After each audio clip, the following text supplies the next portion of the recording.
bruh.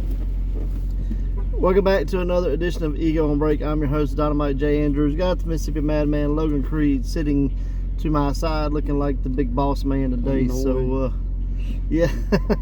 So, he picked up a Superstar Hulk Hogan. This is that Sterling Golden edition where he's got the heart-shaped hairy chest. What's this tight colors there? Are they correct? Do you know? I don't know because I don't know. Hey, I just realized there's a bag behind him. Yeah, it's got a robe or a shirt or something. Jacket? Yeah. Okay. Can't remember what it is, but who was the big promoter in Tennessee that was not Jerry Jarrett and Jerry Lawler? Christopher Love or something. He was Christopher Love in Jericho's book. Okay. But he just passed here recently. It wasn't that long ago, and he was still promoting events, even like probably the last year before he passed or whatever. I can't remember his name, but anyway, I believe that was when him and old Beefcake first got into the territory. Oh, and they were the Balea brothers. Yeah, they wanted him to shave the heart in his chest or whatever. I don't blame them. That thing looks hokey as hell. No, the promoter is the one who wanted him to do that. Oh my God! And if you remember from Jericho's book, let's just say he'd been celebrating this month. So, gotcha. So it might have been a little. I think there was a video about him. They said they would go in and he'd be up on the bed all laid out and talking about I could. Let's just say do something for you, and then you might be in the main event. Yep, something like that. I don't know. Allegedly. But yeah, so just collecting that collection. Appreciate you picking that up for me. Yeah, no problem. And hopefully going to finish it. I'm missing probably a handful. I've got most of them. I might have you a hell of a deal on some AEW figures. So. Well, if it's a heck of a deal, I may be into it. But I promise, if you want to pay the store prices, I'll gladly sell them to you. I don't know if some of those a lot. See, I got into collecting those. I was buying everyone I could find my hands on, and now I can get them for like $6 and $8 online. Yeah, I've got. I got a few chases though that you can. Yeah, the chases I may be interested in. A lot of the regulars, man, they're not worth it. I've got probably about that third series. I was finding a lot of them. That's when they finally hit Mississippi because we couldn't. I never even seen any of the first and second ones. But I was buying as many as I could get because I was thinking they were going to go up in value, and yeah, they have not went up. I bet some have, some haven't. Yeah, I probably got 150 AEW figures under my house right now, and they are worth $10 to $15 less than what I paid for them. Wow. So yeah, I'm hoping in 30 years they're gonna be good. I bet some of them are Hangman Page, ain't they? Yeah, there's a few of those. I mean, that guy ain't worth nothing. A lot of him, a lot of like the Young Bucks and John Mox. I got several John Moxleys. It's funny how, like, when that company started, these were your big names, and everybody was, oh, they're here and they're there. WWE lost out, and now people think of them as like, golly, I'd rather watch dirt dry. You know, it's just, and we were big AEW fans, I haven't watched any wrestling in a while, but. The few times I have watched, it was not AEW, and I kind of hate that because I was a big supporter of it, but I don't know. Like the owner become this arrogant. Let's just when he first started, he said AEW is AEW. I'm not worried about what WWF's doing, E's doing, whatever. And now that's all he does is trying to contradict everything he said in the beginning. And it was all like, I'm not going to be on camera, this and that. And now he does it each week. I got a new announcement. I got a new announcement. I got a new announcement. And nobody cares anymore.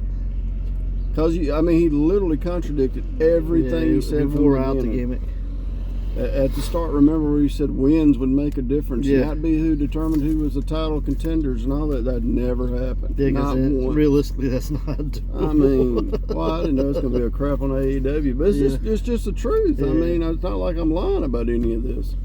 But, the way I'll turn them on, honestly, is if somebody tells me about a match. Yeah. That's WWF too, honestly.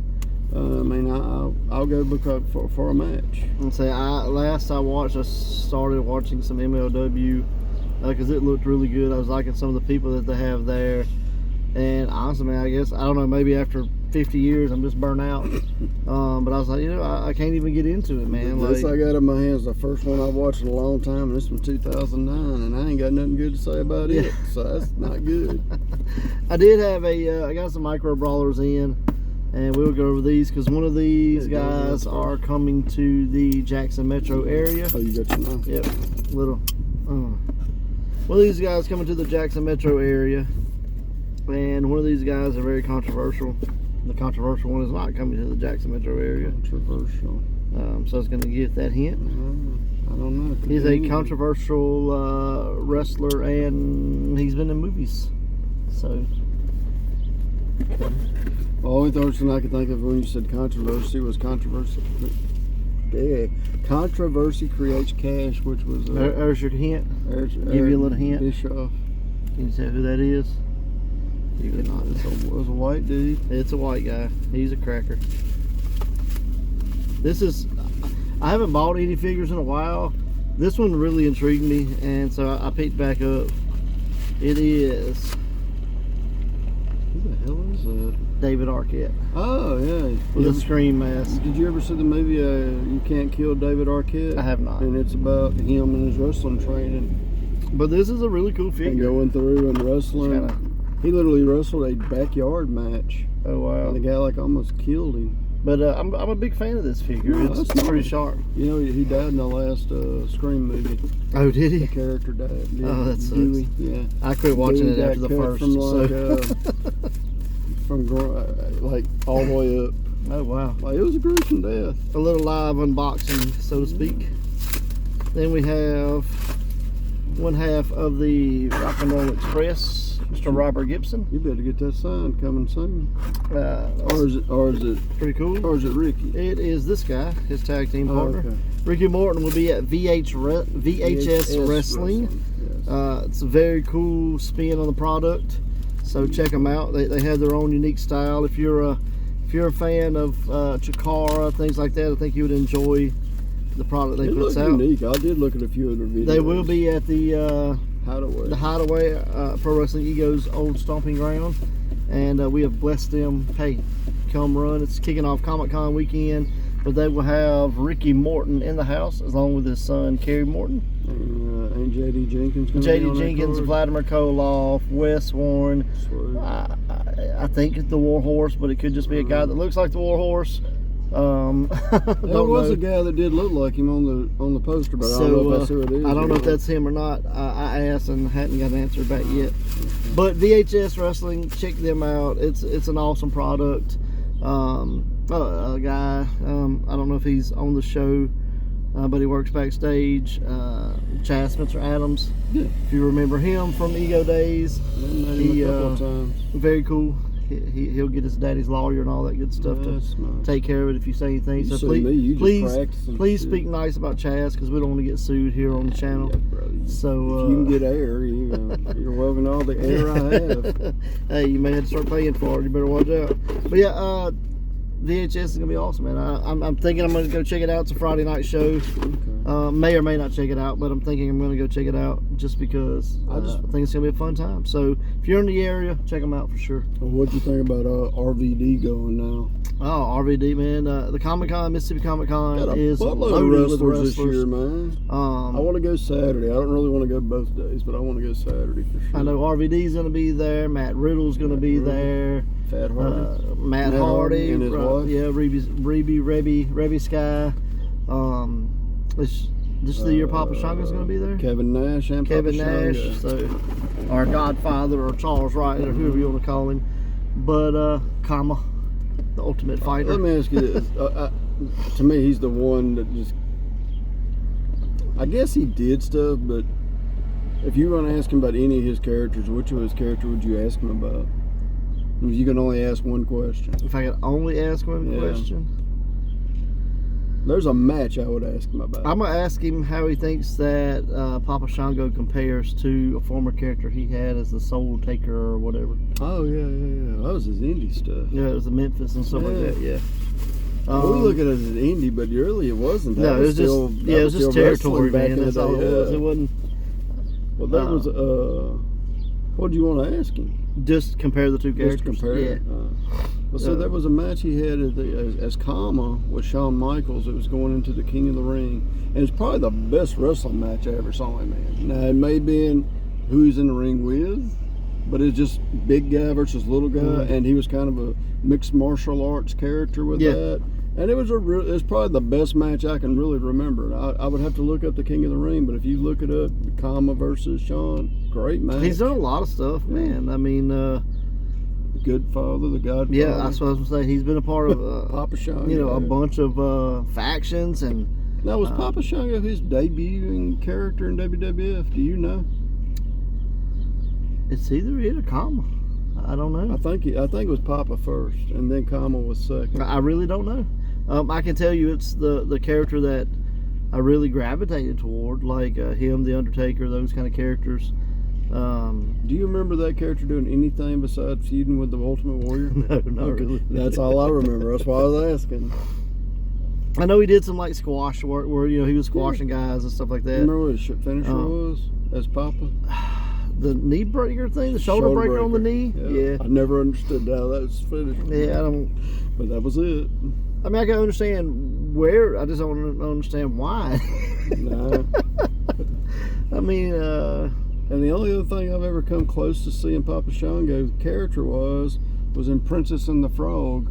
Won't you freak a puss in his hand? Yeah. That guy, I love that character. I love what could have been. I don't think it was ever really done justice and put a lot of time into it. And you can say, oh, he feuded with Warrior, but is that late 80s, early 90s?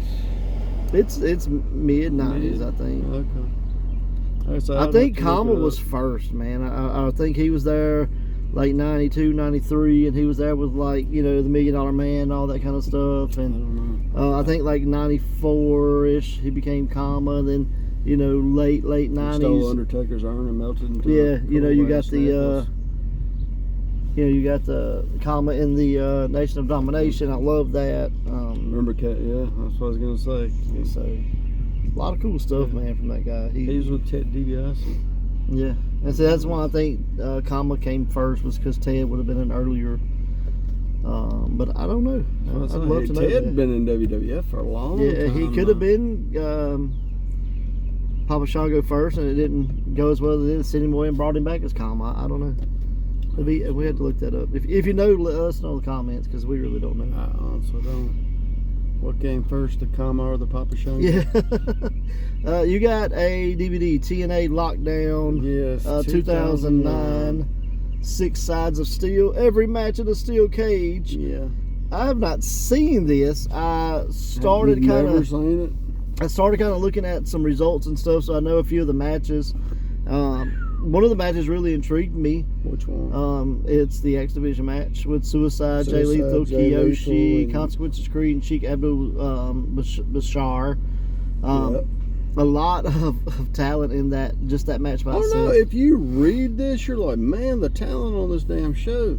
But when you watch it, every match but 2 is multiple man matches. Yeah. Well, you're in a cage, so there are no rules. So it's everybody doing everything at one damn time. So you literally cannot watch the match or follow what the hell is going on. You know what I mean? It's overbooked because you're in this little bitty space and you've got up to 12 people in there sometimes. Yeah, it's a crazy concept. I like the concept, but sometimes, and I found this out in my promoting career. Sometimes on paper is way better than in real life. The only other match, well, this wasn't really, I guess it's considered multi-man because it's 2 teams, but it's Beer Money versus Team 3D. Yeah, but still 4 guys. But that was a little more tolerable. It wasn't tag in, tag out or nothing, but I could still at least follow what was going on because it was just 4 people. But it's really weird they had so many multi-man matches though. Yeah, I mean, you already had the gimmick of the thing in the cage, so, but to me, when I see matches like that, it just tells me that they don't have a lot going on from a storyline point of view.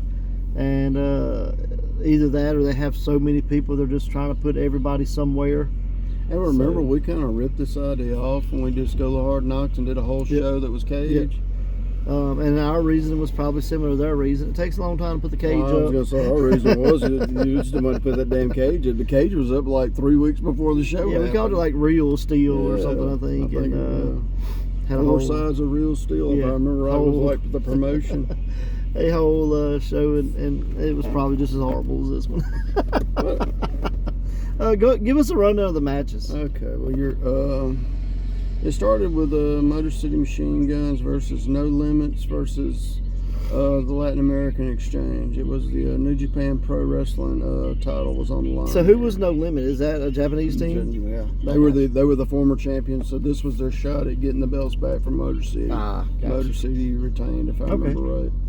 Then you had ODB versus Madison Rain versus Daphne versus Sojo Bolt. That's did cool. Not I remember remember her. Sojo Bolt. I remember her. And then when I saw her, I remembered her. Yep. I didn't remember her by her name. Her name, yeah. This actually was not a bad match at all. Okay. It really wasn't. Again, they did kind of smart. I'll say this about their match. It's like two people would get knocked down and they would take a rest for a minute and the other two people could work, so you'd be able to watch it a little more. So that was a little better. And then you had Biss versus Matt Morgan. How was that? Not bad, honestly, for two big guys. I always liked Matt Morgan. So unfortunately, I don't think he gets the credit that he's due. Dr. Stevie come in. Yeah, at the end of the match, but it still wasn't a bad match. Two big guys just beating the mess out of each other and I like the taxing. blueprint gimmick. I always thought that was cool, or at least had a cool mask. I only seen like one little segment with it, but I think we saw him live against Samoa Joe. Remember in TNA where we saw the really soft match with oh yeah. Whole house show was horrible. That was the best match. Remember, that was Joe and him. But anyway, the next match is a three-way with Awesome Kong, Angelina Love, and Taylor Wilde. I remember Taylor Wilde. This one again, it wasn't very hard to watch because of what they did at one point. At the end, they take Awesome Kong's braids and tie her to the cage, that's how she loses the belt. And I think she'd had the belt like for a while, 7 or 8 months. but it protected her, you know. Oh yeah, she was beating the mess out of him in this match. Yeah. Love come out on top on this one. Taylor Wilde was a good worker. I thought she seen was her good in too. years. I don't even know where she's at now. I'm not sure. Probably out of wrestling by now. Again, this is 2009. Then you had Suicide versus Jay Lethal versus Kayoshi versus Consequences Creed versus Sheik Abdul Bashir. Yeah. It's all over the place and very, very, very hard to watch. Who do you think was in the Suicide Mask? At that point, I saw the they finish did of that match. one move, and I'm not sure, but they were. I'll put it this way: it looked like they were trying to pretend it was low key because of the way the guy was working, but I don't think it was low key, so I don't know who. I think it was Christopher Daniels. You think so? Only based off just the dive at the end. Well, then again, he wrestles again at the end of the night, which that wouldn't have been a surprise. Right, workhorse. Yeah. Then you had Team 3D versus Beer Money. That's probably decent. Really good match. I knew who was going to win, even though I'd seen this years and years ago. But Team 3D won, and that made them like. I think they had held every belt in every company at that point because of that. So it was really good, though. Really, really good match. Then you had this is the Lethal Lockdown where the cage top comes down. Oh, so like Hell in a Cell. And it has weapons hanging all. Okay. Man, if this didn't, bro, he was written all over this card, bro. A lot of older guys on the Team Angle, so makes sense to protect them with just a street fight in the cage. You know, what were they called? The something Mafia. Main Event Mafia. Main Event Mafia. I ripped that name off for a church show one time. Got it. Main Event Ministry. That's pretty awesome. But yeah, it was Kurt Angle, Kevin Nash, Booker T, and Scott Steiner versus Jeff Jarrett, AJ Styles, Samoa Joe, and Daniels. I have no idea the build-up of this, but Jeff Jarrett does not go with anybody else on his team. No. Hey, no. Yeah, we got all the workhorses right here. Put them with Jarrett. That'd be great. Yeah. And AJ does some crazy dive. He gets on top of the roof, and he can't get back down in for some reason. He just does a dive, and he comes through the roof right here and hits like 3 people, kind of. Wow. And when I say hit, I'm like, he grazes them, and they all bump. So they let him they didn't break his fall at all. The only thing broke his fall was the mat. Poor thing. I was like, that hurt. And then our main event was... And then your main event is Mick Foley versus Sting. Now, I will say, the match itself, because the way they were working it, Yeah. it's kind of boring for about the first 5 minutes. If you can get through the first 5 minutes, they finally give up on what they were trying to do, was work It gets Foley's better. leg. Yeah. And they start brawling. They're like, yeah, we got to quit doing this. This is boring the people to sleep. And then they just pull out baseball bats and everything else and beat the crap out of each other. And then you literally watch Sting and Mick do the simultaneous trying to climb down thing, and Foley literally just like to the ground. Boom! Because, gravity. Bro, it hurt. I know it hurt. Foley wrote about this. This whole thing was, I don't know if it was built around his book or how to end his book or whatever, but he has a book about the whole build up of all this. Actually, there's some behind the scenes footage, and I want to watch Foley's interview. Mm-hmm. They're sewing his eye up as he's getting interviewed, and it's funny that, because you know what he's talking about? I'm trying to get this school open in Africa for these little children, and I'm like, this is the most messed up interview ever. And it literally even says like graphic warning because of blood and stuff, and he's talking about getting a school open for children in Africa. I mean, he's a good dude. I'm like, but he's getting just has a weird hobby. Yeah. Like, what hilarious. the hell? That's hilarious. Yeah. I was trying to do a little research on this because I knew you had the DVD, and I don't know how true it is, but some guy was talking about, and I changed it before he got through because it was boring me to death. But he was saying that Lockdown outdrew the Bound for Glory event they had that year. It might, because again, read it. It's an awesome card. But trying to watch some of it, because it's just so many people, you cannot tell what the hell's going on. Yeah. I mean, and you got a lot of guys that would go on to be better somewhere else. Oh yeah. You know? I mean, AJ had the Undertaker's retirement match, for God's sake. I mean, you got Sting just had his Consequences retirement Creed, match. who is Xavier Woods, you know, and you got Joe Abyss and Daniels and all of them did good stuff, and Beer Money and Abyss is now backstage at WWF. TNA, man, was, it had the talent, it had the following, it just never could, and it's still there, so not that it had, no, there are people, but it's just they never could get over that stigma of not being WWE, I think, and I really think that hurt them a lot. They just brought in what's the big muscle bound girl in TNA?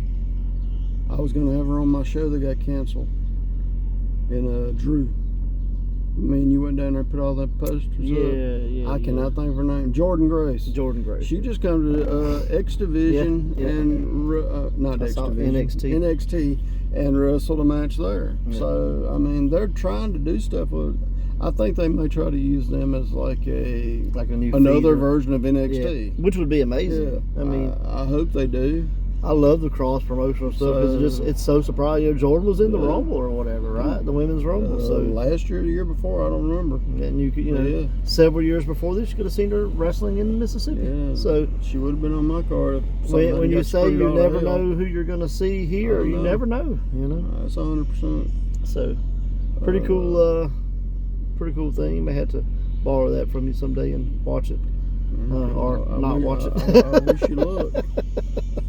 Like I said, some of the matches are fine, but when like the Lethal Lockdown, that's impossible. Yeah.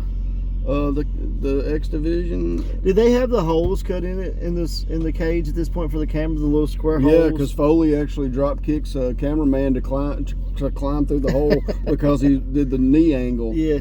Well, he's like, I can't climb the cage, so I'm gonna try to go my through big the booty outside, and then at the end he climbs the cage and goes over the top. Yeah, well, sometimes you got to dig down deep. Don't let fast get in the way of a good story. That's right. But, all right, yeah. So anything else? Anything? Well, did you get a chance to watch that match with Wes just had with Ace Austin? Ace Austin. I have not seen it yet, but I do plan on watching it. I'm a fan of Ace Austin and a huge fan of Wes Warren. Really want to see it. I want to find somebody that recorded it decently because whoever I shared a video, but it's like the worst editing ever. It's probably Newt. I didn't know. Newt getting better. No, it wasn't Newt. It wasn't Newt. It was some other dude. I got you. But I mean, I was really wanting to see it, but it was like, I swear, and it was edited like where every time Wes was fishing to get a move, it's like zoop and go to here. I'm like, what just happened? And it did like 3 times. Be a Wes I cut Warren it off, fan. man. I was like, it just annoyed me. Yep, and Nightmare worked Richard Holiday on that same event, I think. Oh, sweet. And Richard defeated him for the title. So Richard Holiday's somebody's champion. He took his belt, huh? Yeah. So that's pretty cool. Maybe he'll get a chance to get revenge. If I know Nightmare, it may be in the parking lot. Parking lot, a cage, a bull road match. Yeah, who knows? Chainsaw on a pole, you know. Yeah, well, if you got a favorite gimmick match, list it in the comments. Chicken on a pole match one time. But until then, watch wrestling. Yeah, watch wrestling. Yep, later.